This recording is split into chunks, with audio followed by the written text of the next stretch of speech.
Ethan was just 8 years old when his world changed forever.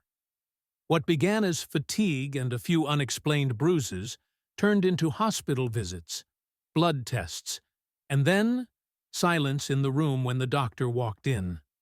Leukemia. Late stage. The words hit his parents like a truck. Despite the best treatments and round-the-clock care, Ethan's little body was losing the fight. The doctors gently told his parents that there wasn't much time left. He had days. Ethan now spent most of his time in a hospital bed by the window, his frame thinner than ever, his eyes dimmer. But one thing never changed. Maximum. Max was his golden retriever, a gift on Ethan's 3rd birthday. From the first day, they were inseparable. Ethan had dressed him in superhero capes, whispered secrets into his ears, and fallen asleep curled against his furry side more nights than his parents could count.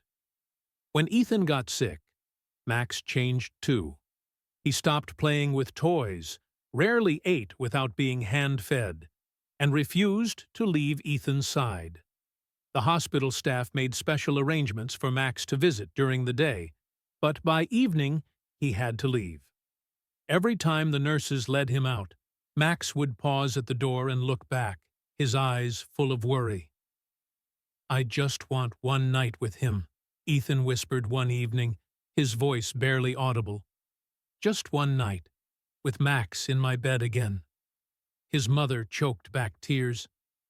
"Honey, we'll ask, okay?" The next day, with special permission from the hospital board and under medical supervision, they took Ethan home. The ride was quiet. His parents sat on either side, holding his hands, while a nurse monitored his vitals. But when they pulled into the driveway, something changed.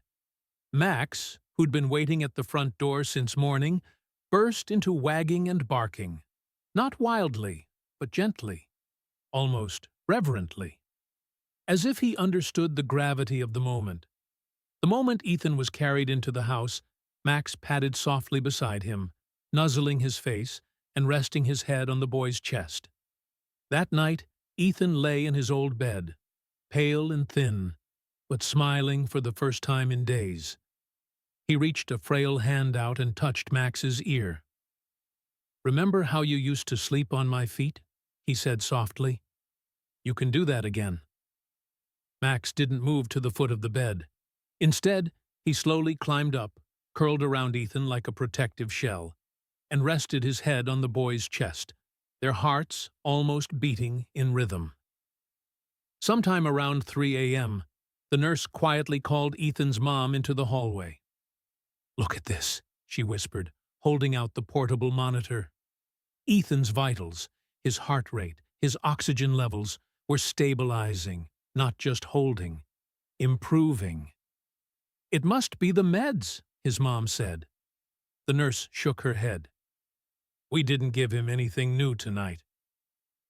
They looked back into the room and saw Max, his eyes closed, still curled around his boy like a guardian angel. Back at the hospital the next day, the doctors were stunned. "His levels are up," Dr. Lewis muttered, examining the chart again. "His white blood cell count is higher. He's responding." Ethan's dad looked at Max, who was curled in the corner, ears perked, tail swishing. "You really think this dog had something to do with it?" Dr. Lewis paused. "I've been a doctor for over 20 years, and I know science, but I also know miracles when I see them." From that day on, Max was more than just a visitor. He was a member of Ethan's treatment team. The hospital staff gave him a little blue vest that read, "Therapy Dog Max." The nurses even added his name to the whiteboard in Ethan's room under Support Team. Max came every day. When Ethan had to go for injections, Max trotted beside the wheelchair. When Ethan cried during treatments, Max licked the tears off his cheeks. When Ethan slept, Max stayed at the foot of the bed like a silent protector. And Ethan got stronger. His appetite came back. He started cracking jokes again. He even asked for crayons one morning to draw a picture of Max as a superhero. The drawing stayed taped to the hospital wall for months. Doctors ran test after test. Week by week, the boy who was once slipping away seemed to be clawing his way back. Until one day, Dr. Lewis walked in with the latest scan results and sat quietly by Ethan's bed. "I don't know how to tell you this," he said slowly, "except to just say it. You're in remission, Ethan. The cancer's gone." His mother gasped. His father dropped to his knees and hugged Max first, before even hugging his son. Ethan sat speechless. Then he turned to Max and whispered, "We did it, buddy. We beat it." A year later, Ethan stood on stage at a charity gala wearing a tiny tuxedo, holding a microphone in one hand and Max's leash in the other. Hundreds of people were watching. "I don't know why I got better," he said, "but I think Max never gave up on me. When I was scared, he wasn't. When I was tired, he stayed awake. When I thought I was going to die, Max stayed with me like I was already safe."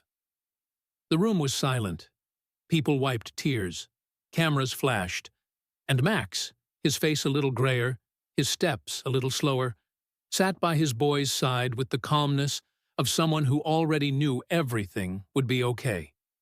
Because he always knew. And to him, it wasn't a miracle. It was just love.